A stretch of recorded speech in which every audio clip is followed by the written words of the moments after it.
I was recently on a flight with my daughter, and as we were preparing for takeoff, it hit me that the safety briefing felt like a public service announcement for women's health.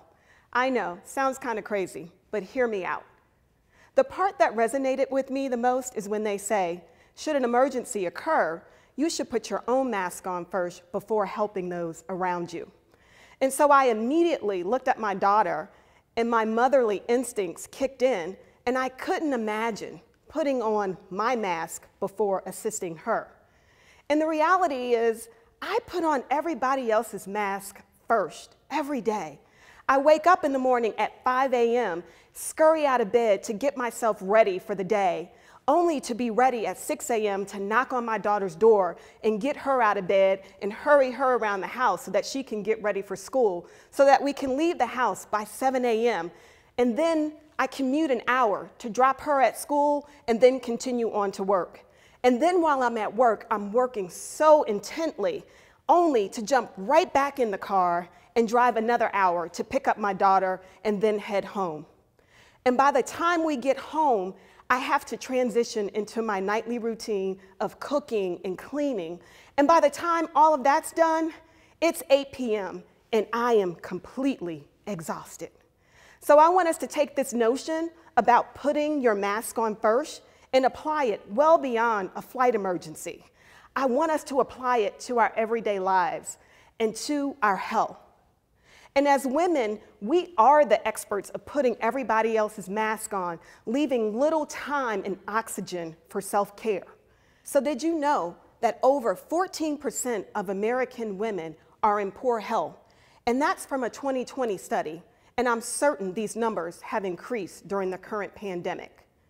So I ask you, who's taking care of you while you're taking care of everybody else? So I'm Vivian Singletary, the director of the Public Health Informatics Institute, a program of the Task Force for Global Health. And I promise you, I will not bore you with informatics talk today, but what I will do is give you 3 rules of thumb to help you make your health a priority. But let me start by telling a story when I didn't put my mask on first. My mother was the core of our family. She raised 4 children, and she cared and nurtured for her husband. But she also had diabetes and heart disease. And she was always known for helping everybody else and putting everybody else's mask on first. And at the young age of 50, she had a massive heart attack and died. This was just 3 weeks before my 16th birthday. So needless to say, I was devastated because I had just lost the most important person in my life. So fast forward to the current pandemic, and I found myself doing much of the same thing. And yes, just 2 months ago, I turned 50. So at the beginning of the pandemic, I was trying to navigate virtual school for my daughter, who was in 5th grade at the time. I was still managing a staff of over 35, running a large program. I was serving as the full-time housekeeper, the full-time chef, and yes, the full-time virtual school enforcer. And you may ask me, where was my significant other at this particular time? Well, in his industry, the food industry, he was still working outside of the home because he was considered an essential worker. So I was left to navigate all of this by myself. Well, they say all good things must come to an end. Well, they say that about bad things too. They come to an end. And it came to a head when my body essentially put me down. My blood pressure rose to what they consider a crisis level. I couldn't concentrate. And I had gained a significant amount of weight in a very short period of time that I had worked so hard to gain all of this lean mass muscle prior to the beginning of the pandemic. And then this isolation from family and friends did not have me in a good mental state.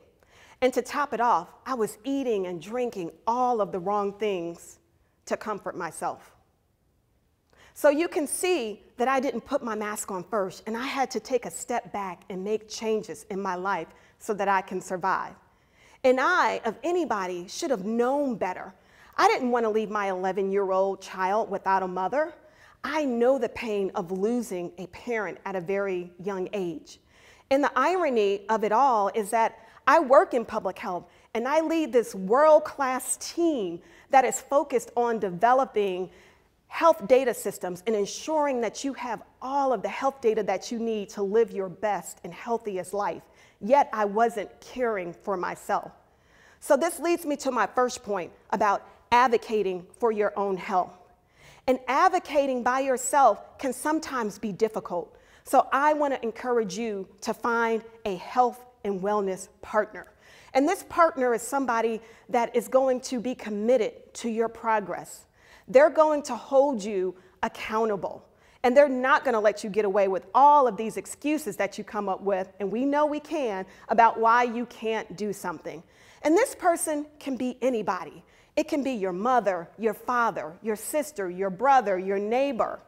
And I will tell you, the most convincing health and wellness partner for me is my daughter. She definitely doesn't bite her tongue, and she often tells me, "Mom, your stomach is getting too big." And I'm like, oh, I better get back on that treadmill right away.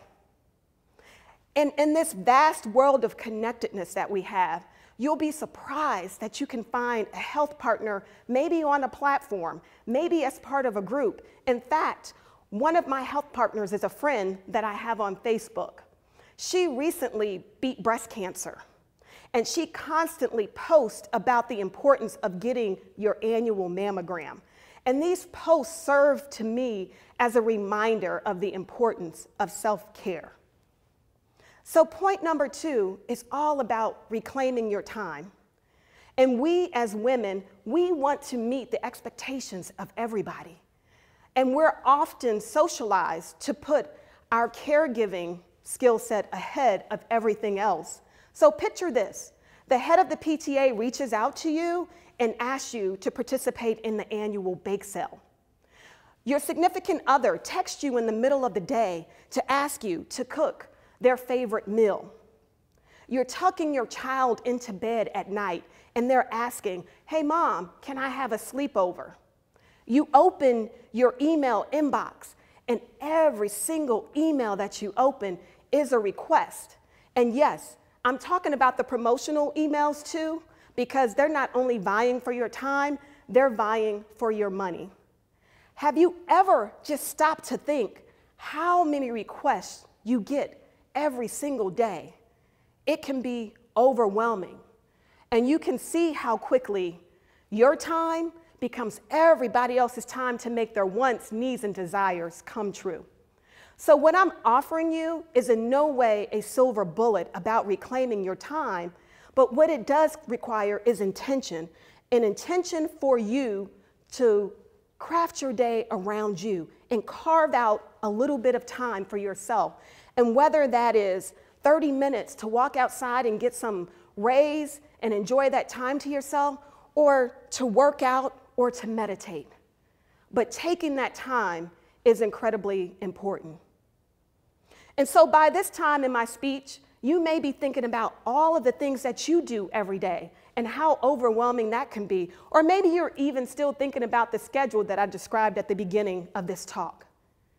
So I want you to take a beat with me and do something. I want you to breathe in and breathe out. Let's do this again. Breathe in and breathe out. And this leads me to my third and final point, giving yourself grace, because everybody just needs to take a moment and breathe. We all need to understand the limitations that we have. We can't do it all. We don't live on an island by ourselves. So it's okay to ask for help. It's okay to say no sometimes without feeling guilty.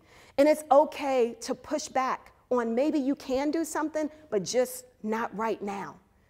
And giving yourself grace in today's zoomed out world could be as simple as writing to your colleague and letting them know that you're not able to join by camera today, but you'll be there.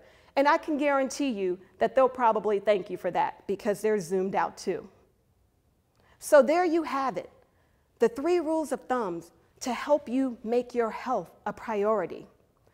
Advocate for your own health, reclaim your time, and give yourself grace. So I ask you, once again, who's caring for you while you're caring for everyone else?